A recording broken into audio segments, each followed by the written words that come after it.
Good sama good. Seperti biasa, bagaimana kabar kalian di minggu ini? Semoga semuanya baik-baik saja ya. Dalam video kita kali ini, kita akan membahas soal lokasi sebenarnya dari harta karun legendaris One Piece. Para bajak laut sangat menginginkan harta karun legendaris dari Goldie Roger ini. Tak sedikit dari mereka juga yang sudah melepas harta karun tersebut karena dikatakan bahwa harta karun ini tidak realistis untuk ditemukan dan hanya sebatas rumor semata. Namun tentu beberapa orang di antaranya juga meyakini bahwa harta karun ini memang benar-benar ada, dan itu kembali dikuatkan oleh kata-kata dari Shirohige pada perang di Marineford yang menyebut bahwa One Piece memang benar-benar ada. Jadi sebelum masuk ke pembahasannya, seperti biasa jangan lupa like, komen, dan subscribe untuk bentuk support kalian atas channel ini ke depannya. Jika sudah, terima kasih banyak dan bersiaplah nakama. Tarik jangkar dan mari kita berlayar.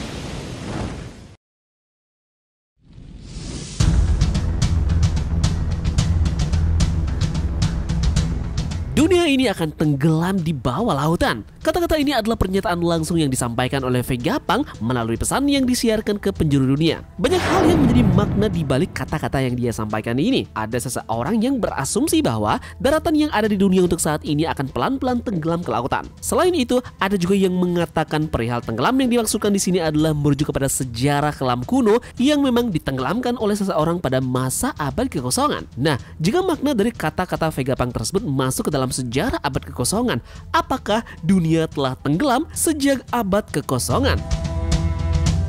Oke, meskipun ketinggian dari Redland merupakan indikator kuat keinginan para bangsawan dunia untuk melindungi diri mereka dari bencana banjir, tindakan serupa dapat kita lihat di Kerajaan Alabasta, Dressrosa, dan juga bahkan di negeri Wano. Di satu sisi, keseluruhan dari ibu kota Kerajaan Alabasta, Alurbana, terletak di atas daratan tinggi yang curam, sedangkan daratan tinggi raja di Dressrosa pernah menjadi lokasi istana kerajaan yang kemudian dipindahkan ke Bukit Bunga. Demikian pula dengan negeri Wano Kuni yang pernah terletak di permukaan laut sebelum terciptanya tembok batu di sekeliling perbatasan negara tersebut. Di sana juga memiliki Gunung Fuji yang jauh lebih besar dengan dua puncak yang terendah kemudian menjadi lokasi dari Onigashima. Saat air hujan terkumpul dalam cekungan berbentuk mangkuk yang dibentuk oleh dinding batu tersebut, sebagian besar Wano Kuni terendam, memaksa penduduknya untuk pindah ke tempat yang lebih tinggi dan membangun pemukiman baru di dekat puncak. Bahkan untuk saat ini, reruntuhan Wano Kuni masih terawetkan di bawah air dan menyimpan rahasia tentang apa yang sebenarnya terjadi yang memicu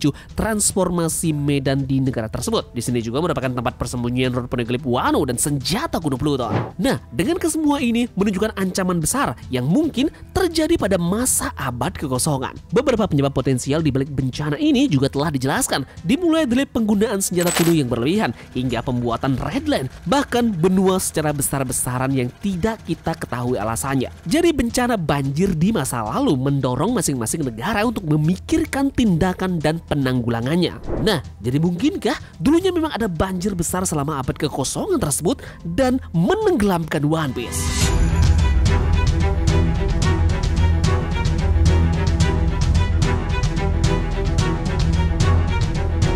Bagaimana jika One Piece adalah daratan dan harta karun itu sebenarnya berada tepat di bawah mata kita? Yeps, tepat ada di bawah lautan. Itu pun mungkin menjelaskan mengapa Roger tertawa. Pantas saja Roger meninggalkannya di sana. Dia tidak bisa mengambilnya dari dasar lautan, itu tepatnya tempat dia meninggalkannya. Bagaimana juga jika Shirohige berbicara tentang daratan di bawah air, daratan One Piece? Kita juga tahu bahwa tanah yang menghubungkan dunia One Piece ada karena makhluk seperti Zuniza yang bisa berjalan di atasnya. Terlebih lagi, Zuniza ini menggendong Zou di punggungnya, orang-orang yang akan tenggelam di bawah laut. Roger dengan jelas memberitahu kita bahwa One Piece ini adalah harta karun. Jadi bagaimana bisa sebidang tanah menjadi harta karun? Yep, tanah yang tenggelam ini kemungkinan besar adalah 7 kotak emas kerajaan Mu yang tenggelam di bawah lautan.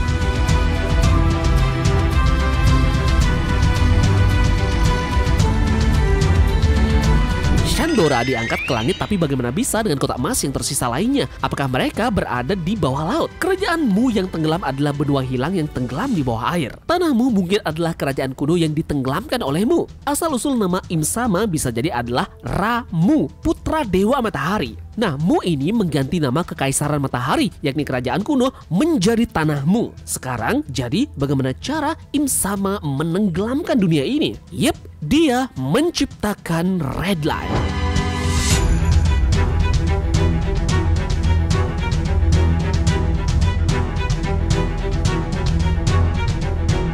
Mungkinkah Oda Sensei mendapatkan referensi dengan menciptakan Redline didapat dari nama Jomungard, ular dunia dalam mitologi Nordik? Yep, menariknya dikatakan pada mitologinya bahwa ular ini menjadi begitu besar sampai-sampai ia dapat mengelilingi bumi dan kepalanya dapat menjangkau ekornya. Ketika makhluk ini melepaskan ekornya, maka Ragnarok akan dimulai. Nah, mungkinkah Redline yang kita lihat yang mengelilingi dunia One Piece saat ini adalah ular legendaris ini yang nanti juga berhasil dipecahkan oleh seseorang, maka perang besar atau Ragnarok pun akan segera terjadi. Raksasa dari Elbaf terinspirasi dari mitologi Nordik dan mereka mengatakan pada saat di Little Garden bahwa satu-satunya hal yang tidak dapat mereka potong adalah ular besar yang berlumuran darah. Apakah ini mengacu pada ular legendaris yaitu Jormungand, yakni Redline itu sendiri? Apakah dunia tenggelam karena Im Sama dengan menggunakan kemampuannya dan membentuk tembok besar Redline? Buah iblis adalah reinkarnasi dari iblis laut dan jika kalian memakan buah iblis, kalian tentu akan dihukum oleh laut. Jadi dengan asumsi bahwa Im Sama bisa jadi adalah iblis laut yang sebenarnya yang menenggelamkan dunia dengan menciptakan Redline.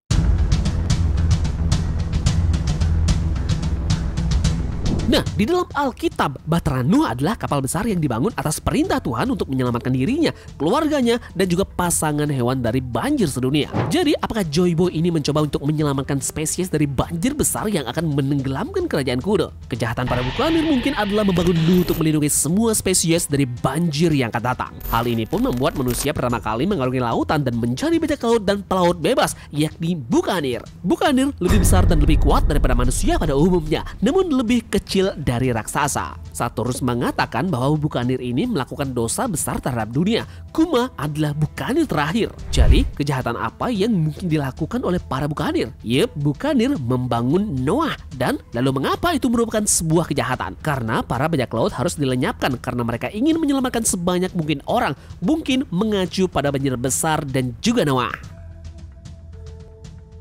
Jadi kerajaan kuno mungkin adalah kerajaan matahari yang ditenggelamkan di bawah air oleh Im Sama sang iblis laut. Orang-orang ingin membuat kerajaan matahari bangkit kembali di atas laut. Jadi mereka menamakan diri mereka Klan Fajar atau Klan D, Dawn. Klan D akan membawa fajar kerajaan matahari. Dan ini berarti Luffy harus melepaskan dunia untuk mencapai One Piece dan mengambil harta karun itu secepatnya. Yup, jadi bagaimana pendapat kalian? Silahkan tulis di kolom komentar ya. Dan mohon maaf jika ada analisis yang berlebihan. Sekian berita Bagon dan turunkan jangkar. Mari kita berlabuh.